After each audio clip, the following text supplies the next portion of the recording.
குடியரசு துணைத் தேர்தலுக்கான வாக்குப்பதிவு தொடங்கியிருக்கிறது. முதல் ஆளாக பிரதமர் மோடி தனது வாக்கினை செலுத்தியிருக்கிறார். இது தொடர்பான மேலும் விவரங்களை தருவதற்காக சிறப்பு செய்தியாளர் ஜீவபாரதி இணைப்பில் இருக்கிறார்.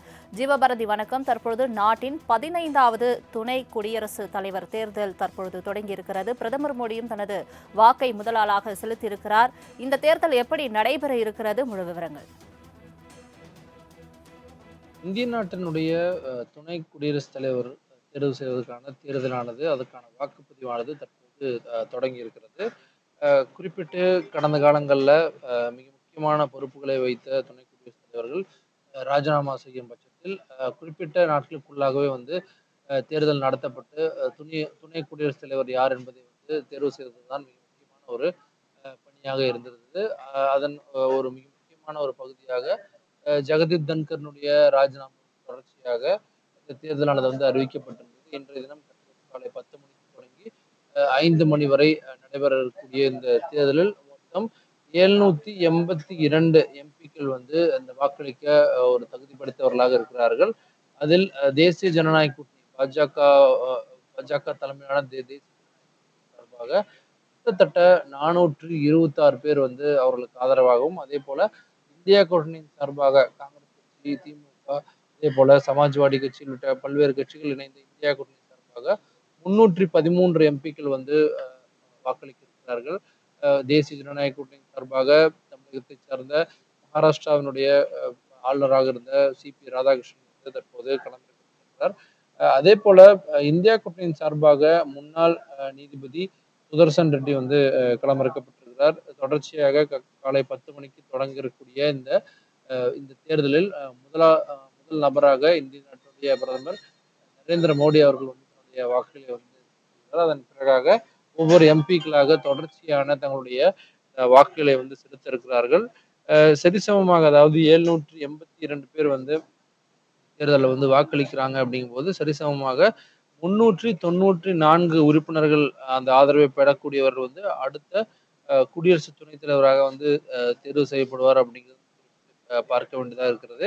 நேற்றைய தினம் இந்த குடியரசு துணைத் தலைவர் தேர்தலை தெலுங்கானா மாநிலத்தில் இருக்கக்கூடிய பிஆர்எஸ் கட்சியும், அதே போல ஒடிசா மாநிலத்தில் கடந்த 4 நூற்றாண்டு காலமாக ஆட்சியில் இருந்த பிஜேடி ஜனதாதளம் ஆகிய 2 கட்சிகள் தேர்தலை புறக்கணிப்பதாக ஒரு மிக முக்கியமான முடிவை அறிவித்திருக்கிறார்கள். அதே போல ஆந்திர மாநிலத்தில் இருக்கக்கூடிய ஜெகன்மோகன் ரெட்டியினுடைய ஒய்எஸ்ஆர் காங்கிரஸ் கட்சி தேசிய ஜனநாயக கட்சியினுடைய வேட்பாளருக்கு தன்னுடைய வாக்குகளை செலுத்த இருப்பதாக ஒரு மிக முக்கியமான முடிவை எடுத்திருந்தாங்க. கடந்த காலங்களில் ஆட்சியில் இருக்கும்போது ஒரு முடிவை தான் எடுத்திருந்தார்கள். தற்போதும் அதே போன்ற ஒரு முடிவை தற்போது எடுத்திருக்கிறார்கள்.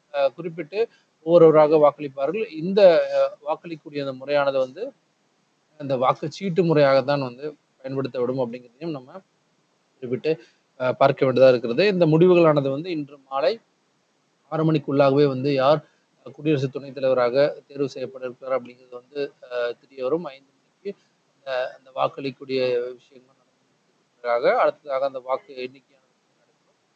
அந்த முடிவுகளானது இன்றைய தினம் 6 மணிக்கு அறிவிக்கப்படுறதுக்கான வாய்ப்புகள் தேசிய ஜனநாயக கூட்டணியினுடைய கூட்டணி கட்சி தலைவர்கள், எம்பிக்கள் தொடர்ச்சியாக அந்த வாக்களிக்கக்கூடிய காட்சிகளை நம்ம தற்போது பார்த்து வருகிறோம். அதற்கு அடுத்ததாக இந்தியா கூட்டணியினுடைய பல்வேறு எம்பிக்கள், லோக்சபாவினுடைய எதிர்க்கட்சியாக ராகுல் காந்தி, மல்லிகார்ஜுன கார்கே, சோனியா காந்தி, தமிழ்நாட்டில் எம்பிக்களாக இருக்கக்கூடிய டிஆர் பாலு, கனிமொழி, ஆராசா உள்ளிட்ட பலரும் இந்த தேர்தலை வாக்களிக்கிறார்கள். முக்கியமாக 2 கட்சி பிஆர்எஸ் மற்றும் பிஜு ஜனதாதள் ஆகிய கட்சிகள் புறக்கணிச்சிருக்காங்க. ஆம் ஆத்மி குறிப்பிட்டு இந்தியா கூட்டணிக்கான அந்த ஒரு ஆதரவில் இருந்து பின்வாங்கி தங்களுக்கு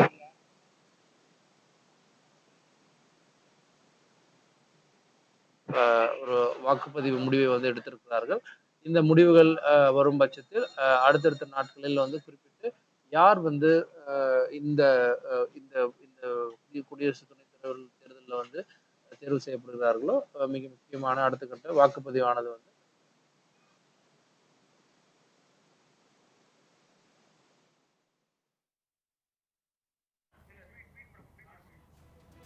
அண்மை செய்தியை பார்த்து வருகிறோம். குடியரசு துணைத் தலைவர் தேர்தல் தொடங்கியிருக்கிறது. டெல்லியில் தற்பொழுது மக்களவை, மாநிலங்களவை எம்பிக்கள் இந்த தேர்தலில் வாக்களிக்க இருக்கின்றனர். முதல் ஆளாக பிரதமர் மோடி தனது வாக்கினை செலுத்தியிருக்கிறார். நாடாளுமன்ற உறுப்பினர்கள் காலை 10 மணி முதல் மாலை 5 மணி வரை வாக்களிக்க இருக்கின்றனர். அதன் பிறகு இந்த தேர்தலுக்கான முடிவுகள் அறிவிக்கப்படும் என்றும் தெரிவிக்கப்படுகிறது. என்டிஏ கூட்டணி கட்சி சார்பில் சிபி ராதாகிருஷ்ணனும், இந்தியா கூட்டணி கட்சி சார்பில் சுதர்ஷன் ரெட்டியும் இந்த தேர்தலில் வேட்பாளராக போட்டியிடக்கூடிய இந்த சூழ்நிலையில் தற்பொழுது தேர்தலானது நடைபெற்று வருகிறது.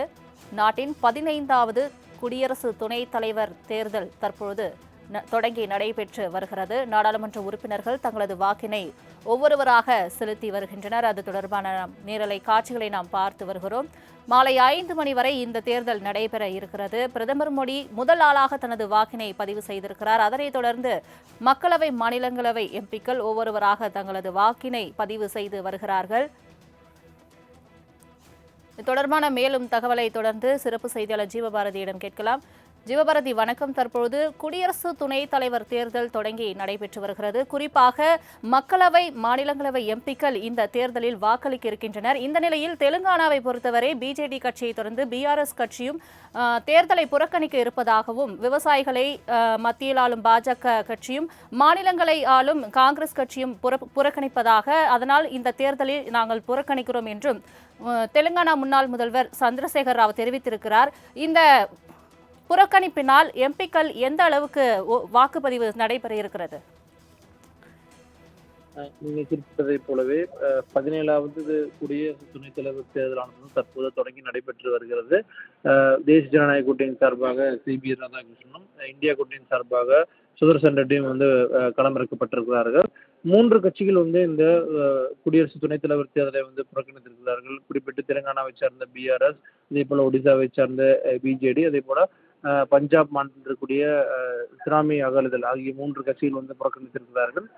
இதில் நம்ம குறிப்பிட்டு பார்க்க வேண்டியது என்ன அப்படின்னா, மிக முக்கியமாக கிட்டத்தட்ட 782 உறுப்பினர்கள் இந்த தேர்தலில் வாக்களிக்க இருக்கிறார்கள். அதில் கிட்டத்தட்ட 392 வாக்குகள் தேவைப்படக்கூடியதாக இருக்குது. வெற்றி பெறக்கிறதுக்கு 392 வாக்குகள் தேவைப்பட இருக்கிறது. பாஜக தலைமையிலான தேசிய ஜனநாயக கூட்டணியின் எம்பிகளுடைய ஆதரவுன்னு சொல்லி பார்க்கும்போது 422 எம்பிகள் இருக்காங்க. அதே போல இந்தியா கூட்டணியுடைய ஆதரவுன்னு சொல்லி பார்க்கும்போது கிட்டத்தட்ட 313 எம்பிக்கள் இருக்காங்க. அதனால தேசிய ஜனநாயக கூட்டணி சார்பாக களமிறக்கப்படக்கூடிய சிபி ராதாகிருஷ்ணன் வெற்றி பெறுவதற்கான அதிகப்படியான வாய்ப்புகள் இருக்கிறது. 3 கட்சிகள் இந்த தேர்தலை புறக்கணித்தாலும் கூட வெற்றி வாய்ப்பானது சிபி ராதாகிருஷ்ணனுக்கு பிரகாசமாகவே இருப்பதாக நாம் பார்க்க வேண்டியதாக இருக்கிறது. அடுத்த கட்டமாக முதல் நபராக பிரதமர் மோடி வாக்களித்திருக்கிறார்கள்.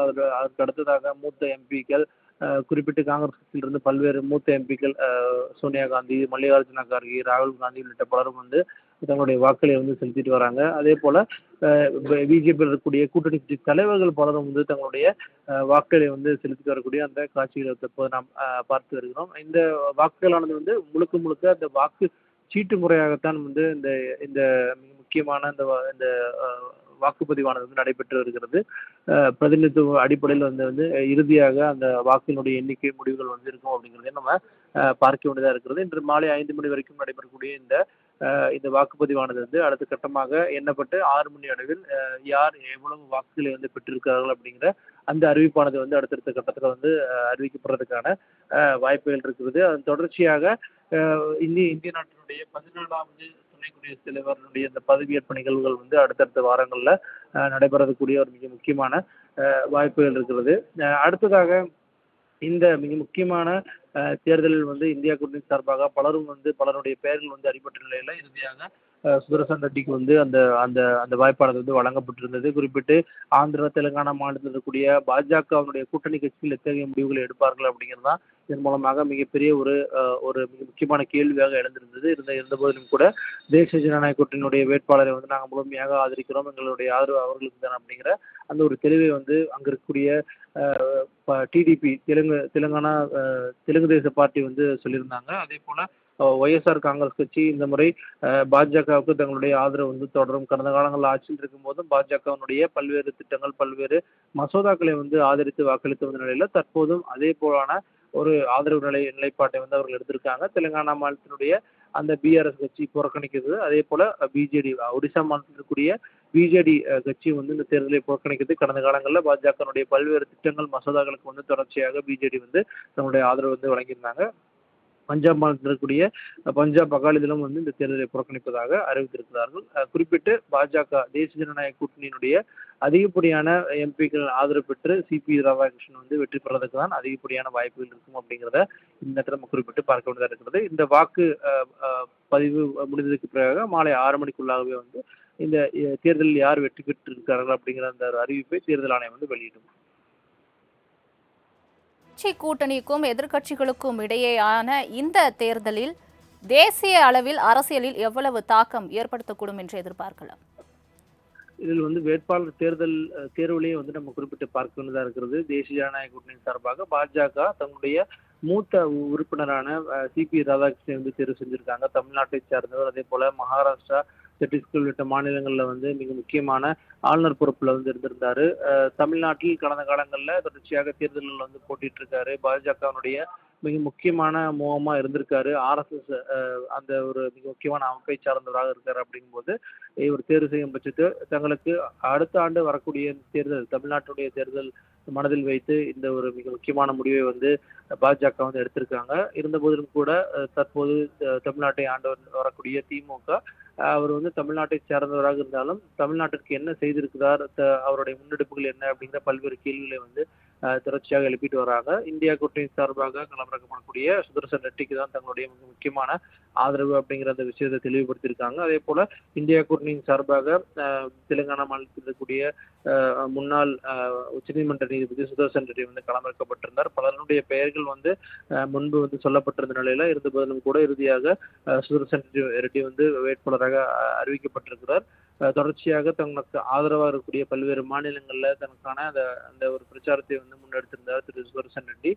2 பேருக்குமான இந்த போட்டிக்கிடையே வந்து அதிகப்படியாக 392 வாக்குகளை பெறக்கூடிய நபர் வந்து அடுத்த 17வது குடியரசு துணைத் தலைவராக வந்து அந்த பதவிக்கு வருவார் அப்படிங்கிறத குறிப்பிட்டு பார்க்க வேண்டியதா இருக்கிறது. தேசிய ஜனநாயக கூட்டணி வந்து ஒரு அப்பர் ஹேண்ட் எடுத்து இதில் நம்ம முழுமையான வெற்றிகளை பெறணும் அப்படின்ட்டு தொடர்ச்சியாக அடுத்தடுத்த கூட்டங்களை வந்து நடத்தி நேற்று தினம் கூட அந்த கூட்டங்கள் மூலமாக தங்களுடைய எம்பிக்கள் கூட்டணி கட்சியினுடைய எம்பிக்களை வந்து ஆதரவு பெறணும் அப்படிங்கிறதுல வந்து ரொம்பவே வந்து முழு முதலாக இருந்திருக்கிறாங்க. இந்த தேர்தல் முடிவுகள் அந்த எண்ணிக்கைகள் வந்து இறுதியாக எந்த அளவுக்கான ஆதரவு பெற்றிருப்பார்கள் அப்படிங்கிறது மூலமா தெரிய வரும்.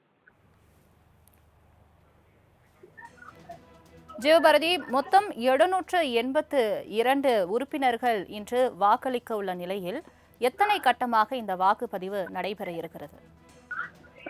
குறிப்பிட்டு ஒரே கட்டமாகத்தான் இந்த வாக்குப்பதிவானது வந்து நடைபெறும். 2 அவைகள், மக்களவை மற்றும் மாநிலங்கள் இருக்கக்கூடிய எம்பிக்கள் வந்து தொடர்ச்சியாக வாக்களிப்பார்கள். குறிப்பிட்ட 6 காலியிடங்கள் மட்டும் இருக்கு. 786 அப்படிங்கும்போது காலி இடங்கள் போக கிட்டத்தட்ட 782 பேர் வந்து இந்த மிக முக்கியமான ஒரு தேர்தலில் வந்து வாக்களிப்பார்கள். அது சரிபாதியாக இருக்கக்கூடிய 391 அது 92 இந்த வாக்குகள் வந்து பெறக்கூடியவர்கள் வந்து வெற்றி பெற்றவர்களாக அறிவிக்கப்பட்டு நாட்டினுடைய 17வது துணை குடியரசுத் தலைவராக வந்து அறிவிக்கப்படுவார்கள்.